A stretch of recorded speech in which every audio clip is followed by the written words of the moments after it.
Bismillahirrahmanirrahim. Assalamualaikum warahmatullahi wabarakatuh.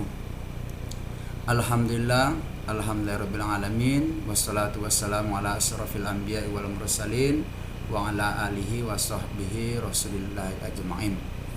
Yang pertama sekali kita bersyukur kepada Tuhan Yang Maha Kuasa, Allah Subhanahu wa taala. Alhamdulillah memberikan nikmat kesehatan dan juga nikmat iman kepada kita semua, sehingga kita dapat menjalankan kehidupan kita masing-masing. Kemudian salawat dan salam kita berdoa kepada Allah Subhanahu wa taala diberikan keselamatan kepada Nabi besar Muhammad sallallahu alaihi wasallam dengan mengucapkan Allahumma sholli ala sayyidina Muhammad wa ala ali sayyidina Muhammad. Mudah-mudahan kita dapat menjadikan beliau sebagai tauladan dalam hidup kita masing-masing. Baiklah, Bapak Ibu yang dirahmati Allah Subhanahu wa taala, yang terhormat Rektor UNP Profesor Ganefri PhD, kemudian Direktur Pascasarjana Profesor Dr. Yeni MID PhD, kemudian Wakil Direktur 1 Pascasarjana Profesor Dr.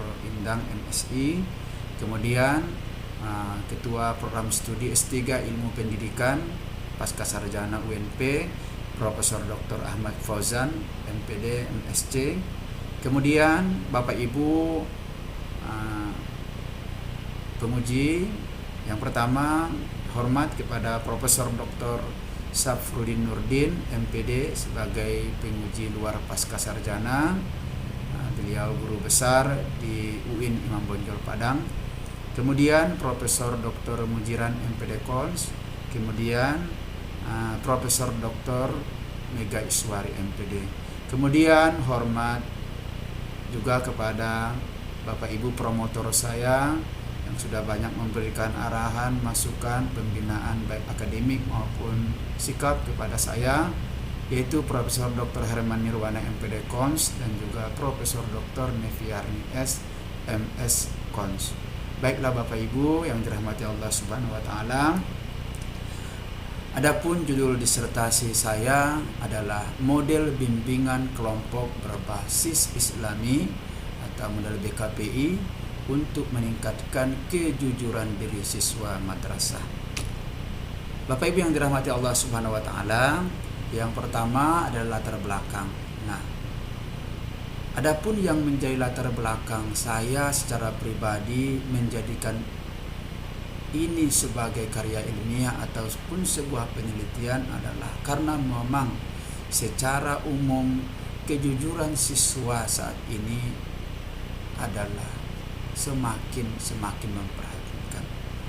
Nah, Bapak Ibu, kalau kita lihat pada konsep kejujuran dalam sistem pendidikan kita, nah pada bagan satu ini bisa kita lihat bahwasanya dalam Undang-Undang RI nomor 20 tahun 2003 tentang sistem pendidikan nasional, bahwa pendidikan di negara kita ini harus bisa mengembangkan nilai-nilai karakter positif kepada siswa dan seluruh generasi muda di Indonesia.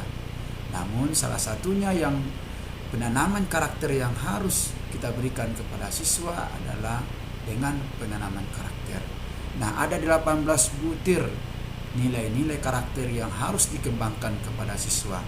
Nah, salah satu di antara 18 itu yang menurut kami saat ini sangat memperhatikan negara kita ini adalah karakter kejujuran. Nah, karakter kejujuran yang kita maksud di sini adalah bagaimana sikap ataupun perilaku siswa baik dalam berniat, kemudian kesesuaian pikiran, kemudian tekad, kemudian ucapan, perkataan, perbuatan sesuai dengan kenyataan yang sebenarnya. Kemudian Bapak Ibu yang dirahmati Allah Subhanahu wa taala, itulah harapan ataupun konsep secara umum bahwasanya betul-betul di dalam pendidikan itu kita mengembangkan nilai karakter dari siswa, terutama karakter kejujuran. Namun kalau kita lihat dalam penerapan kejujuran oleh siswa di lapangan ini sangatlah minim.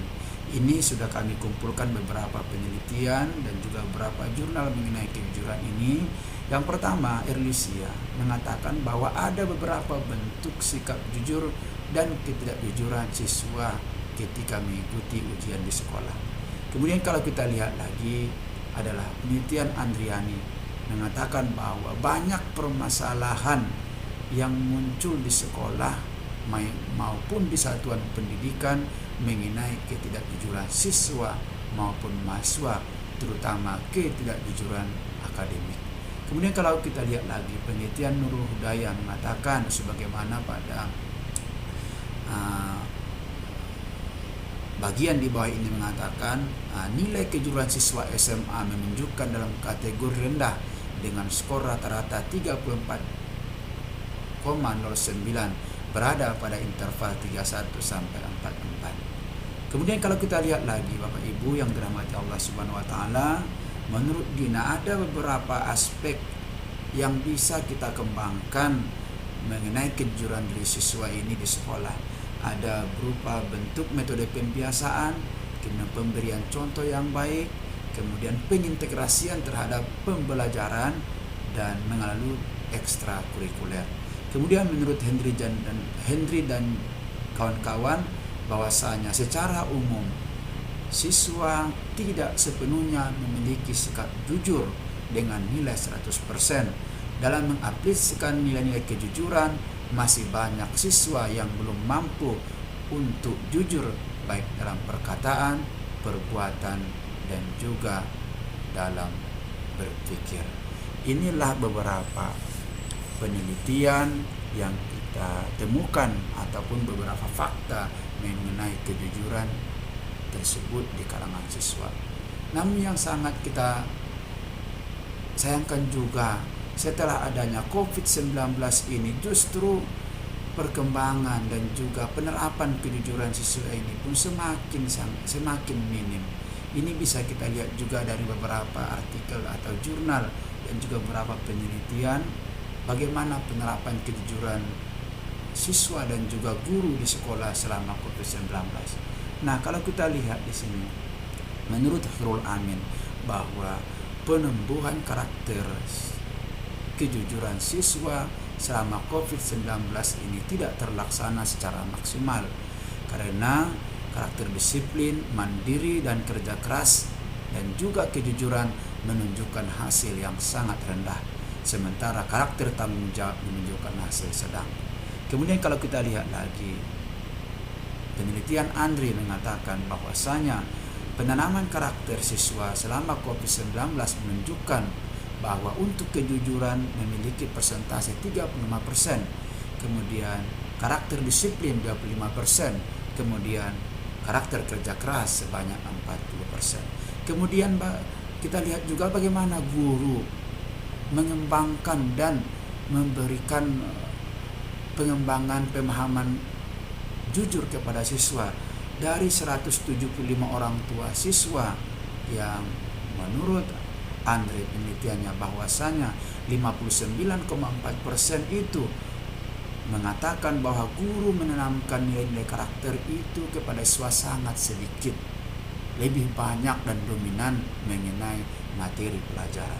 Kemudian 8% guru tidak menanamkan sama sekali nilai-nilai karakter selama belajar daring. Kemudian 32,6% guru memberikan keseimbangan antara nilai-nilai karakter dengan materi pelajaran. Nah, inilah sebenarnya fakta-fakta dan juga literatur yang kita lihat mengenai betapa pentingnya dan betapa memprihatinkan kondisi kejujuran diri siswa madrasah ataupun siswa secara umum. Nah, kalau kita lihat pula kegiatan bimbingan kelompok. Bimbingan kelompok ini adalah salah satu jenis layanan dalam BK yang diberikan oleh guru BK kepada siswa, di mana pelaksanaan bimbingan kelompok yang terjadi selama ini belum maksimal dan belum optimal. Salah satunya kita lihat layanan bimbingan kelompok sangat jarang dilaksanakan di madrasah. Kemudian yang kedua, yaitu bimbingan kelompok belum dilakukan secara terprogram dan berkelanjutan. Artinya pelaksanaan bimbingan kelompok yang terjadi selama ini belum dilakukan secara terprogram. Seperti yang tadi kami sampaikan, masih bersifat insidentil. Kemudian kalau kita lihat lagi bahwasanya bimbingan kelompok yang dilakukan masih bersifat konvensional, belum menggunakan atau belum berorientasi terhadap pengembangan informasi satu arah kepada konten-konten yang berkaitan dengan masalah, dan belum mengarah kepada pengembangan pribadi ataupun karakter, terutama yaitu kecerdasan spiritual anak. Dan yang terakhir yang kita lihat permasalahan bimbingan kelompok di lapangan itu adalah bahwasanya pendekatan yang guru BK gunakan di sekolah itu masih belum menggunakan pendekatan, hanya bimbingan kelompok secara umum.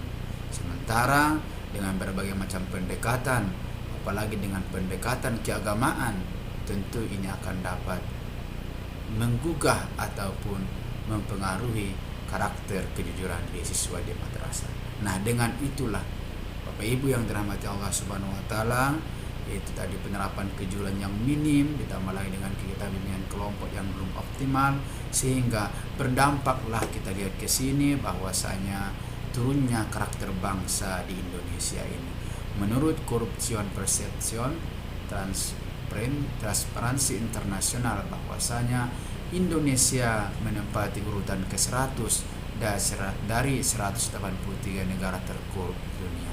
Inilah dampak yang kita rasakan dengan keadaan peserta didik atau mahasiswa kita yang secara karakter kejujuran mereka itu tidak mengembangkan dan tidak menerapkan dalam kehidupan sehari-hari.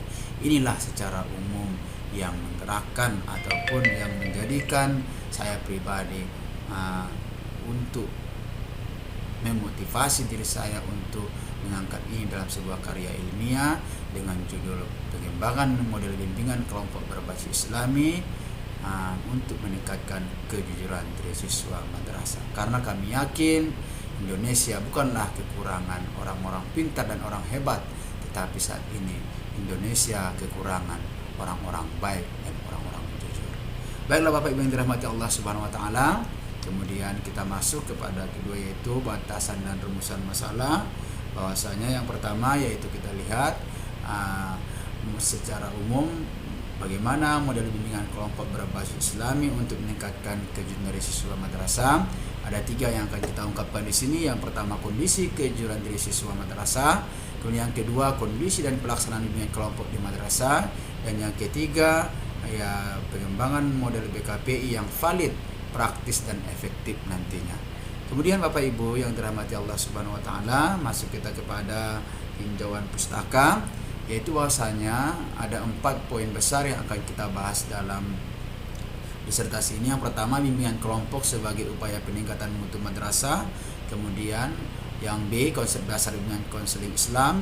Kemudian yang C, konsep dasar kejujuran diri siswa madrasah. Dan yang terakhir adalah bimbingan kelompok berbasis Islami untuk meningkatkan kejujuran diri siswa madrasah. Inilah yang dijadikan sebagai tinjauan pustakanya. Kemudian kita lanjut kepada metodologi penelitian. Untuk metode penelitian ini, jenis penelitian adalah Research and Development atau R&D, di mana penelitian pengembangan model bimbingan kelompok berbasis Islami atau BKPI di dalam tahap analisis. Bapak Ibu bisa kita lihat di sini, kita akan melaksanakan atau melihat menganalisis kondisi dan keterlaksanaan bimbingan kelompok di sekolah, kemudian kejujuran diri siswa, ditambah nanti kita akan analisis studi literatur model. Kemudian pada tahap desain ini ada beberapa hal yang akan kita laksanakan. Yang pertama adalah desain model, kemudian identifikasi pihak terkait, kemudian nanti setelah itu kita akan rencanakan jadwal, kemudian ya mempersiapkan segala instrumen penelitian dalam disertasi atau produk ini. Kemudian pada tahap yang ketiga yaitu development atau pengembangan, di mana di sini kegiatannya yaitu menyusun model, kemudian melaksanakan FGD, kemudian uji validitas model dan uji coba terbatas model. Nah, untuk uji validitas model ini kemarin ini kita sudah berikan kepada 9 ahli, 3 ahli bimbingan kelompok atau konseling, kemudian 3 ahli bimbingan bahasa dan 3 ahli desain. Kemudian nanti kita revisi, kemudian sudah kita laksanakan juga uji coba terbatas, uji praktikalitas kepada 5 guru BK di MAN 1 Padang. Dan setelah itu ada perbaikan dan saran kritikan, ini sudah kita revisi, dan tiba saatnya nanti kita di tahap implementasi atau implementation, di mana di sini ada uji coba, yaitu coba kita laksanakan kepada kelas 11 yaitu MAN 1 Padang, kemudian ada kelas pretest dan post-testnya. Kemudian di tahap yang terakhir adalah evaluasi, di mana di tahap evaluasi ini kita laksanakan adalah praktikalitas model, kemudian mengevaluasi analisis pelaksanaan, kemudian mengevaluasi uji efektivitas model, kemudian kita revisi kembali, dan terbentuklah sebuah model bimbingan kelompok berbasis Islami atau BKPI untuk meningkatkan kejujuran diri siswa madrasah. Inilah secara umum metode penelitian yang dilaksanakan. Untuk lebih jelasnya nanti bisa Bapak Ibu lihat di disertasi kami yang sudah diberikan kepada Bapak Ibu. Kemudian yang selanjutnya adalah hasil dan pembahasan model bimbingan kelompok berbasis Islami untuk meningkatkan kejujuran diri siswa madrasah. Yang pertama kita lihat adalah di sini tahap analisis. Kita mulai dari tahap analisis kejujuran diri siswa madrasah. Nah, ini di tahap ini akan kami lanjutkan nanti, yaitu tentang inilah analisis kejujuran diri siswa madrasah. Bapak Ibu bisa kita lihat bahwasanya memang pengembangan model BKPI ya, hasil tahap analisis bisa kita lihat memang secara umum berada pada kategori sedang, yaitu dari 240 siswa 120 diantaranya atau separuh diantaranya itu memiliki kategori jujurnya yaitu sedang. Kemudian Bapak Ibu kita lihat juga dari aspek-aspek kejujuran atau kejujuran per aspek ini bisa kita lihat di sini. Untuk kejujuran dalam niat atau sidku an-niyah itu 140 orang atau lebih dari 50% itu berada pada kategori sedang. Begitu juga dengan kejujuran dalam tekad atau sidkun al-azm, yaitu berada pada kategori tinggi. Kemudian kejujuran dalam ucapan atau sidku al-lisan ini masih berada pada kategori sedang. Kemudian kejujuran dalam menepati janji atau sidku al-wa'd ini adalah sedang juga. Kejujuran dalam perbuatan atau sidku al-amal ini juga lebih, ini yang paling besar yaitu 64,58%. Artinya dari 240 orang itu 155 mereka itu adalah sedang untuk kejujuran dalam perbuatan. Kemudian kejujuran dalam kedudukan atau agama sidku ad-din itu adalah berada pada kategori sedang. Inilah jabaran dari tingkat kejujuran siswa per aspek. Kemudian Bapak Ibu yang dirahmati Allah Subhanahu wa taala, kita kembali kepada tadi bahwasanya untuk analisis kejujuran diri siswa sudah bisa kita lihat tadi bersama. Kemudian untuk analisis kajian literatur secara umum, model bimbingan kelompok berbasis Islam ini kita ambil secara umum itu berasal dari filsafat humanistik, kemudian dikembangkan dengan teori konseling transaksional, kemudian teori ukhuwah Islamiyah, dan teori pengembangan kejujuran menurut Imam Al-Ghazali. Kemudian kalau kita lihat lagi untuk analisis kurikulumnya, bahwasanya kejujuran di dalam pendidikan ini setelah kami cek baik di satuan pendidikan sekolah dasar, SMP, SMA, MTS maupun madrasah aliyah, itu hanya satu topik membahas tentang kejujuran, baik di siswa madrasah maupun di SMA. Kalau di SMA itu berada pada kelas 10 topik tentang kejujuran, sementara kalau di madrasah aliyah berada dibahas di kelas 11 hanya satu topik. Bagaimana kita mau menciptakan generasi kita yang jujur, padahal untuk materi muatan pelajaran mengenai kejujuran sangat. Kemudian analisis interaksional, yaitu bahwasanya pelayanan bimbingan kelompok belum menggunakan berbagai macam pendekatan yang terjadi yaitu di sekolah madrasah. Inilah tahap analisis yang kita laksanakan sehingga dari analisis kejujuran diri siswa, kajian literatur, analisis kurikulum sampai kepada analisis instruksional, maka menjadikan pondasi kami kuat untuk membentuk atau mendesain daripada bimbingan kelompok berbasis Islami. Kemudian terlanjutkan bahwasanya adalah tahap desain, di mana dalam tahap desain ini bisa kita lihat yang pertama adalah prinsip reaksi. Nah, dalam prinsip reaksi bimbingan kelompok berbasis Islami, kita mengarah kepada asas bimbingan kelompok, yaitu kesukarelaan, kemudian keterbukaan, keaktifan, dan kenormatifan. Tambah nanti adalah kerahasiaan, sehingga nanti dengan pelaksanaan atau prinsip reaksi yang terjadi dalam bimbingan kelompok berbasis Islami menjadikan lebih mantap ataupun lebih terjalin hubungan yang komunikatif antara anggota kelompok dan pimpinan kelompok. Kemudian sistem sosial, di mana kita lihat di sinilah ya sistem sosialnya student centered learning, artinya berpusat kepada siswa. Kemudian bagaimana keberfungsian antara pemimpin kelompok dengan anggota kelompok. Pemimpin kelompok guru BK sendiri, anggota kelompok adalah siswa yang menjadi anggota diskusi dengan kelompok. Dan di sini yang kita kembangkan adalah bagaimana saling bekerja sama dengan menghidupkan dinamika kelompok. Di disertasi kami sudah kami sampaikan bahwasanya ada tugas pimpinan kelompok dan ada tugas anggota kelompok. Kemudian adalah dampak instruksional dan pengiring daripada bimbingan kelompok berbasis Islam. Nah, di sini ada capaian pelayanan, kemudian ada pengembangan learning skill. Dan yang terpenting adalah di sini ada BMB3, yaitu berpikir, bagaimana siswa itu berpikir, merasa, bersikap, bertindak dan bertanggung jawab dengan materi-materi ataupun yang sudah kita kembangkan.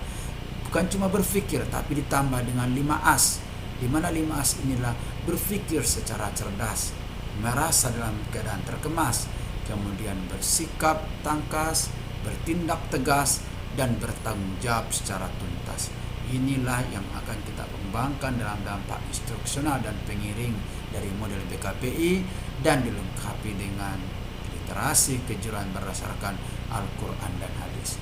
Kemudian sistem pendukung ada dua yang kita lihat, ada buku model BKPI, ini ada isinya pengantar sampai pada penutup. Kemudian ada buku panduan BKPI, mulai dari pendahuluan kegiatan BKPI, topik bahasan BKPI, evaluasi kegiatan BKPI sampai kepada penutup dari buku panduan tersebut. Kemudian kalau kita lihat sintaknya, secara umum ada 6 tahap kegiatan bimbingan kelompok berbasis Islam itu sendiri. Yang pertama adalah pra-kegiatan, kemudian pembentukan, transisi, kemudian kegiatan, pengakhiran, dan pasca kegiatan. Kemudian inilah yang akan kita desain menjadi sebuah sintak ataupun menjadi sebuah model bimbingan kelompok berbasis Islami. Yang ingin kami sampaikan di sini adalah ada 6 tahap. Namun di tahap kegiatan ini maka kita kembangkanlah sebuah metode Islam ataupun ya ada namanya pendekatan ukhuwah Islamiyah, yaitu dengan melaksanakan ta'aruf, tafahum, ta'awun, tasamu, dan tafakul. Di mana ta'aruf nanti bagaimana siswa berusaha memahami, mengenali materi dan juga mengenali kondisi lingkungan yang ada, sehingga anak-anak kita ini secara mendalam mereka bisa mengenal tentang kejujuran sendiri. Kemudian tafahum, memahami, bagaimana siswa memahami secara mendalam tentang topik-topik kejujuran dan memahami kondisi saudara-saudara mereka, menganalisis bagaimana pemahaman ini tentang ya orang-orang yang tidak mampu dan sebagainya. Kemudian adalah ta'awun, yaitu ta'awun menjalin saling tolong menolong dan nasihat menasihati untuk kebaikan, sampai kepada tasamu dan tafakul, yaitu bagaimana siswa diajak untuk bisa saling memegang atau memikul beban masing-masing atau bertanggung jawab secara tuntas. Inilah dan ini nanti dan tahap kegiatan inilah yang kita bahas tentang materi-materi kejujuran yang dikembangkan oleh Imam Al-Ghazali. Baiklah Bapak Ibu yang dirahmati Allah Subhanahu wa taala, inilah secara umum dari setiap tahap-tahap kegiatan model BKPI itu sendiri. Dalam tahap pra kegiatan ini kita lihat merekrut anggota BKPI, jadi memberikan pemahaman awal tentang kegiatan BKPI yang dilakukan. Tahap pembentukan yaitu menyampaikan persepsi anggota kelompok tentang kegiatan BKPI yang dilakukan. Kemudian tahap transisi mempersiapkan anggota kelompok mengikuti kegiatan selanjutnya. Tahap kegiatan yang membahas topik secara mendalam dan tuntas dengan berbasis Islam untuk meningkatkan kejujuran diri seorang madrasah, sampai kepada tahap pas kegiatan membicarakan kegiatan BKPI lanjutan dan merancang tindak lanjut dari kegiatan BKPI yang sudah dilakukan. Kemudian Bapak Ibu yang dirahmati Allah Subhanahu wa taala, selanjutnya yaitu tahap desain, di mana di sini adalah desain buku model bimbingan kelompok berbasis Islami. Ini komponen buku utama buku model. Ini bisa kita lihat ada rasionalnya, ada dasar hukum, visi dan misi, sampai kepada buku model BKPI. Kemudian konsep dasar BKPI, ada pengertian kejujuran, pentingnya kejujuran, sampai media dan alat yang digunakan atau yang dibutuhkan dalam BKPI. Kemudian pelaksanaan model BKPI, ini dia sintaks, prinsip reaksi, sistem pendukung dan sebagainya.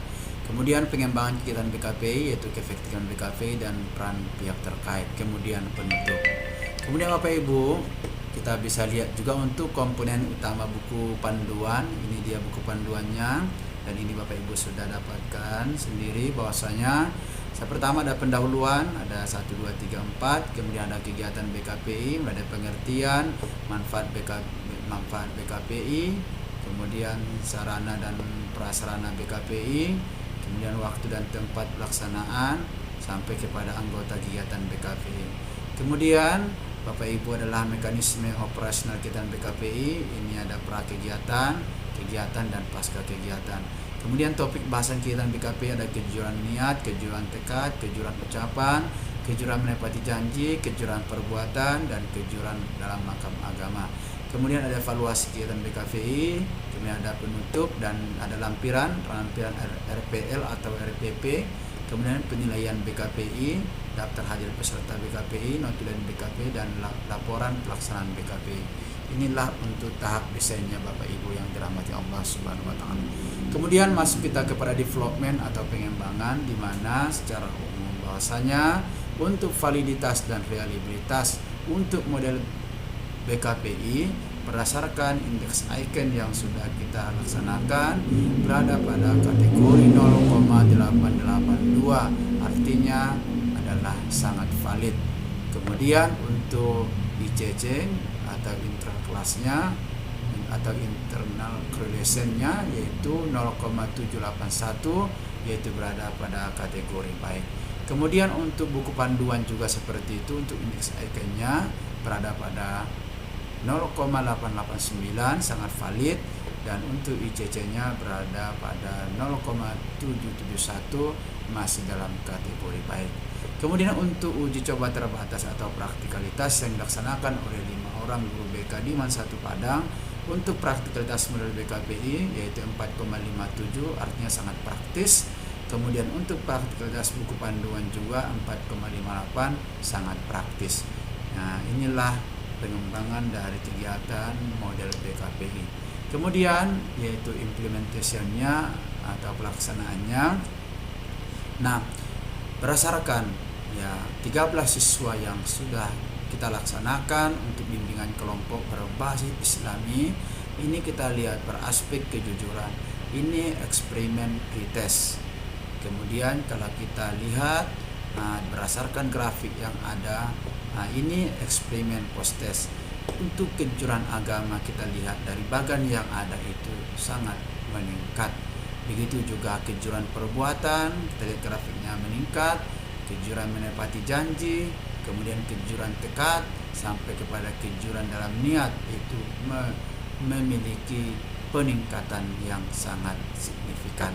Sementara kalau kita lihat kelas kontrol baik yang di MAN 1 Padang, ini kita lihat dengan pendekatan konvensional atau bimbingan kelompok biasa tanpa pendekatan Islam atau berbasis Islami, maka peningkatan yang terjadi itu tidak terlalu signifikan. Kita lihat kejujuran makam agama, kemudian kejujuran perbuatan pun sampai pada kejujuran dalam niat. Inilah untuk uji atau implementasi dari pelaksanaan bimbingan kelompok berbasis Islami. Kemudian berdasarkan data ini, maka grafik ini diketahui bahwa kejujuran siswa sebelum diberikan perlakuan BKPI berada pada kategori rendah, sehingga rendah dan sedang. Kemudian baik pada kelompok eksperimen maupun kelompok kontrol. Kemudian hal ini berarti bahwa sebelum mendapatkan perlakuan masih siswa sering bersikap tidak jujur dari 6 aspek tersebut ketika berinteraksi dengan guru ataupun dengan siswa. Kemudian setelah diberikan perlakuan bimbingan kelompok berbasis Islami pada kelompok eksperimen, maka terjadi peningkatan yang terjadi, yaitu menjadikan siswa menjadi pribadi yang lebih berkarakter. Ada peningkatan baik dia pemahaman maupun penerapan kejujuran dalam kehidupan sehari-hari. Baiklah Bapak Ibu yang dirahmati Allah Subhanahu wa taala, kemudian kita adalah uji homogenitas, di mana berdasarkan data yang di atas tadi, maka untuk kelompok eksperimen dan kelompok kontrol, berdasarkan tabel ini kita ketahui bahwa kelompok kontrol di masa 1 Padang memiliki nilai SIG to toilet lebih besar dari 0,5. Artinya bahwasanya data kejujuran diri pada kelompok eksperimen dan kelompok kontrol di masa 1 Padang memiliki sebaran data yang homogen dengan taraf signifikansi 5%. Kemudian kalau kita lihat lagi Bapak Ibu, bahwasanya inilah perbandingan kejujuran diri siswa sebelum dan sesudah perlakuan BKPI. Ini bisa kita lihat perbandingan pretest dengan post-test, kemudian perbandingan pretest dengan post-test kelas kontrol, kelas eksperimen, dan secara umum perbandingan post-test eksperimen dan kontrol dengan 1 Padang. Nah, berdasarkan tabel ini, maka bisa kita ketahui bahwa skor kejujuran diri kelompok eksperimen mengalami peningkatan yang signifikan setelah diberikan perlakuan BKPI, seiring meningkatnya pemahaman dan penerapan kejujuran berdampak pada kejujuran dalam kehidupan siswa di madrasah. Kemudian skor kejujuran pada kelompok kontrol di masa 1 Padang berada pada rentang yang sama setelah diberikan perlakuan bimbingan kelompok biasa. Tidak terjadi perubahan yang signifikan setelah diberikan perlakuan bimbingan kelompok pada kelas kontrol. Kemudian skor kejujuran diri pada kelompok eksperimen pada kelompok kontrol di masa 1 Padang setelah diberikan perlakuan menunjukkan perbedaan yang berarti. Skor kejujuran diri kelompok eksperimen mengalami peningkatan, sedangkan kelompok kontrol tidak mengalami peningkatan yang signifikan. Baiklah Bapak Ibu yang dirahmati Allah Subhanahu wa taala, kemudian inilah dia hasil uji Wilcoxon Rank Test dan juga hasil uji Min-Whitney, di mana untuk hasil uji Wilcoxon ini berdasarkan data ini bisa kita lihat bahwa terdapat perbedaan yang signifikan pada kelompok eksperimen setelah diberikan perlakuan bimbingan kelompok berbasis Islami. Ini bisa kita lihat dengan signifikan to toilet lebih kecil dari 0,05.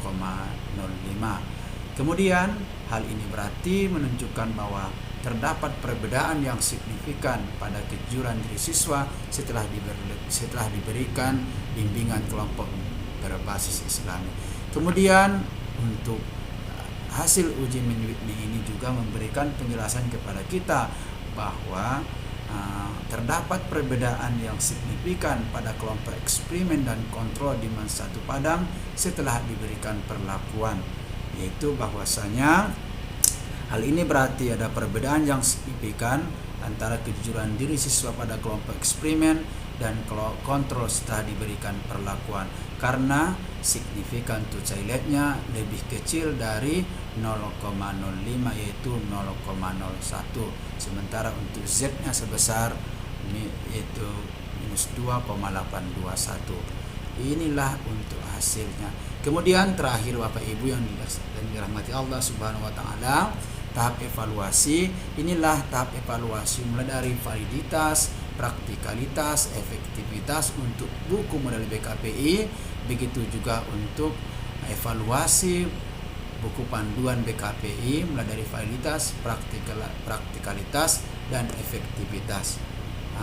Tak perlu kami jabarkan karena sudah kita bisa lihat, saksikan bersama. Kemudian Bapak Ibu yang dirahmati Allah Subhanahu wa taala, masuk kita kepada pembahasan yang pertama, yaitu kondisi kejujuran diri siswa madrasah.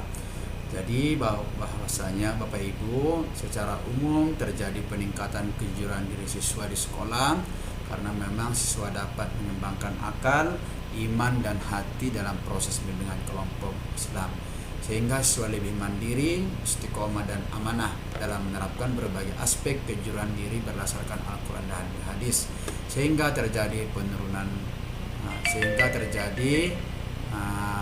peningkatan ataupun pengembangan karakter diri siswa. Kemudian Bapak Ibu yang dirahmati Allah Subhanahu wa taala, melalui layanan bimbingan kelompok berbasis Islami, pemahaman keagamaan siswa ini kita tingkatkan dengan pendekatan ukhuwah Islamiyah berupa ta'aruf, tafahum, ta'awun sampai kepada tafakur, di mana memang kalau kita lihat Bapak Ibu, agama ini menjadi pondasi dan energi untuk meningkatkan kejujuran diri anak. Pendekatan keagamaan ini ternyata bisa membuat berbagai hal dalam kehidupan kita. Yang pertama kita lihat, dengan keagamaan yang ada dalam diri siswa, menyadari kesalahan dan keburukan yang dilakukan sehingga mau bertaubat kepada Allah Subhanahu wa taala. Kemudian mengenali dan memahami berbagai potensi dan kekuatan yang diberikan Allah Subhanahu wa taala sehingga manusia selalu bersyukur, tidak mau korupsi, tidak mau manipulasi, dan selalu mengembangkan potensi tersebut secara benar dan amanah di sisi Allah Subhanahu wa taala. Kemudian dengan pendekatan Islam ini menjadikan diri terus belajar menjadi pribadi yang lebih baik dan dari perbuatan sebelumnya. Dan yang keempat adalah dengan pendekatan keagamaan ini menumpuk iman dan selalu ikhlas dalam berbuat sehingga segala amal perbuatan menjadi ibadah di sisi Allah Subhanahu wa taala. Tidak, siswa itu tidak riya, tidak mengharapkan pujian dari orang lain, tetapi betul-betul mengharapkan ridho dari Allah Subhanahu wa taala. Kemudian yang kedua adalah kondisi dan pelaksanaan bimbingan kelompok. Kalau kita lihat Bapak Ibu, pelaksanaan bimbingan kelompok di madrasah saat ini belum terencana dengan baik. Kemudian bimbingan kelompok yang dilakukan itu masih bersifat konvensional, masih apa adanya, tidak memanfaatkan sarana dan prasarana dengan maksimal, dan tidak memiliki pendekatan dan metode yang khas tertentu dalam memberikan layanan bimbingan kelompok berbasis Islam, dan masih bersifat teacher center atau berpusat pada guru, belum student center. Kemudian pelayanan yang diberikan guru BK kepada siswa belum mengarah kepada pengembangan keagamaan dan pengamatan teknologi, sehingga kegiatan bimbingan kelompok di sekolah dapat meningkatkan pengembangan dari siswa ke arah yang lebih baik. Ini berdasarkan konsep Winkel, Tohirin dan kawan-kawan sebagainya. Baiklah Bapak Ibu yang dirahmati Allah Subhanahu wa taala. Kemudian yang ketiga adalah validitas, praktikalitas dan efektivitas model BKPI. Yang pertama, proses validitas model BKPI dilakukan oleh ahli membuat validitas model lebih baik. Model BKPI ini valid karena proses pengembangannya sesuai prosedur. Kemudian bidang pengetahuan teori pengembangan. Kemudian model BKPI ini sangat praktis oleh praktisi yang dilihat dari tingkat keterlaksanaan di mana model BKPI ini dapat digunakan dengan mudah. Kemudian yang terakhir adalah semakin bermakna pengalaman belajar siswa, maka siswa semakin aktif baik secara intelektual, spiritual dan iman. Dan pelayanan bimbingan kelompok dilaksanakan dengan model BKPI terbukti dapat membuat siswa lebih aktif dalam bimbingan kelompok dan mampu meningkatkan kejujuran diri siswa. Hal ini terbukti dari hasil uji efektivitas. Baiklah Bapak Ibu yang dirahmati Allah Subhanahu wa taala, kemudian keterbatasan penelitian, di mana keterbatasan penelitian ini yang pertama adalah bahwasanya BKPI ini tidak dapat digunakan dilaksanakan secara umum untuk membahas berbagai topik. Ini hanya spesifik terhadap topik penerapan kejujuran diri siswa. Kemudian model BKP ini yang dikembangkan, ini hanya salah satu cara untuk meningkatkan kejujuran diri siswa. Sebaiknya untuk mendapatkan hasil yang lebih maksimal dilengkapi dengan berbagai macam cara peningkatan kejujuran diri seperti kantin kejujuran, daftar hadir kejujuran, dan kegiatan-kegiatan ekstrakurikuler yang dapat meningkatkan kejujuran diri siswa madrasah. Kemudian keterbatasannya lagi adalah bahwa model BKP ini hanya dilaksanakan pada Madrasah Aliyah Kota Padang, dan itu pun belum sepenuhnya secara keseluruhan dan belum bisa juga kita laksanakan kepada di dalam Sumatera Barat, apalagi di luar Sumatera Barat. Tentu untuk melaksanakan ini tentu akan kembali diuji ataupun uji efektivitas melalui BKP dalam pengembangan pemahaman dan peningkatan kejujuran diri secara lebih luas. Baiklah Bapak Ibu yang dirahmati Allah Subhanahu wa taala, kemudian yang terakhir adalah kesimpulan, implikasi dan saran. Yang pertama, kesimpulannya adalah yang pertama, masih banyak siswa yang memiliki perilaku tidak jujur karena ketidakmampuan menjadi pribadi siswa yang istiqomah dan amanah dalam menerapkan berbagai aspek kejujuran diri berdasarkan Al-Quran dan hadis, sehingga tidak berdampak terhadap penurunan akhlak siswa di sekolah. Kemudian, pelaksanaan bimbingan kelompok sangat jarang dilakukan, pelaksanaannya masih bersifat apa adanya, kemudian belum melakukan dengan berbagai pendekatan dan metode yang baik atau metode khusus yang mengarah kepada pendekatan spiritual, dan masih melakukan secara insidental dan tidak sistematis. Yang terakhir adalah penelitian pengembangan ini menghasilkan produk berupa model BKPI untuk meningkatkan kejujuran diri siswa madrasah yang memenuhi kriteria valid, praktis, dan efektif untuk digunakan. Pengintegrasian Al-Quran dan hadis serta pengembangan perilaku sesuai dengan ukhuwah Islamiyah menjadikan model BKPI dinyatakan layak dan mudah diterapkan serta efektif dalam pengembangan dan peningkatan kejujuran diri siswa, sehingga terbentuklah siswa yang istiqomah dan amanah dalam menjalankan kehidupan sehari-hari. Kemudian implikasi penelitian ini berimplikasi pada pengembangan model bimbingan kelompok berbasis Islami untuk meningkatkan kejujuran diri siswa. Produk ini bisa memperbarui materi-materi pelatihan berbasis nilai dan moral dan agama yang dapat mengembangkan akal, hati, dan iman siswa dalam menjalankan kehidupan sehari-hari. Kemudian Saran pertama, model layanan BKP dapat dijadikan sebagai salah satu model bimbingan kelompok yang dapat dipakai oleh guru BK dalam melaksanakan layanan konseling di madrasah. Ini bisa dijadikan sebagai salah satu panduan ataupun model dalam kegiatan BKP di sekolah. Kemudian kedua, model layanan BKP dapat dijadikan salah satu bentuk model pelatihan tersupervisi guru BK di Kemenak yang ditunjukkan untuk meningkatkan pemahaman dan penerapan kejujuran. Kemudian bagi peneliti direkomendasikan untuk melakukan penelitian lanjutan tentang model BKPI yang diterapkan pada sekolah menengah lain, terutama pengembangan kejujuran dengan aspek lain seperti kantin kejujuran dan lain-lain. Baiklah Bapak Ibu yang dirahmati Allah Subhanahu wa taala, karena teori kejujuran yang kita kembangkan adalah teori kejujuran Imam Al-Ghazali, terakhir kami berpesan ada 6 pesan yang disampaikan oleh Imam Al-Ghazali, yaitu yang 6 yang paling dalam hidup ini.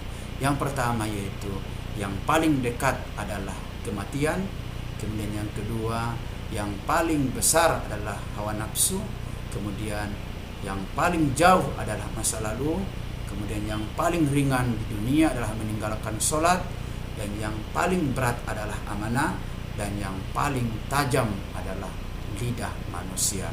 Inilah pesan Imam Al-Ghazali kepada kita, karena dari tadi ya teori kejujuran yang beliau kembangkanlah yang kita jadikan sebagai dasar materi ataupun modal kurikulum pengembangan bimbingan kelompok berbasis Islami.